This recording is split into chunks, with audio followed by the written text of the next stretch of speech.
आज जनमताचा कौल घेऊन भाजप युतीचं सरकार महाराष्ट्रामध्ये आरूढ झालेलं आहे।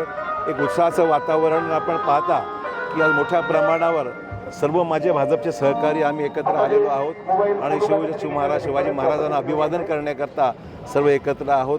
शिवाजी महाराजांची जयंती संपूर्ण देशात, महाराष्ट्रात विशेषतः आणि संपूर्ण जगामध्ये साजरी होत आहे आणि त्यामुळे महाराजांना मानणारा, त्यांच्यावर श्रद्धा ठेवणारा असंख्य लाखो हजारो लोक, कोटी लोक आहेत जे त्यांच्याकडून ऊर्जा घेतात। त्यांनी केलेली कामं आणि त्यांनी सामाजिक सलोखा राखण्याकरता केलेले प्रयत्न आणि त्यांची शौर्यगाथा ही सर्वांना माहिती आहे आणि त्यामुळे नेहमी त्यांची आठवण सर्वांना राहावी आणि त्यांचं अनुकरण करूनच आगामी काळात वाटचाल करावी ही सर्वांची भावना आहे। राज्य सरकारकडनं माजी आमदार व माजी खासदारांची सुरक्षा केली, त्याच्यामध्ये मला यातली काही माहीत नाही साहेब। मस्साजोगचे ग्रामस्थ 25 तारखेपासून अन्नत्याग आंदोलनाच्या पवित्रात आहेत, कारण संतोष देशमुखांच्या हत्येला 74-75 दिवस उलटूनही न्याय मिळत नाही। असे सरकारने SIT स्थापन केलेली आहे, कारवाई होत आहे, मोठ्या प्रमाणावर अरेस्ट पण झालेले आहेत।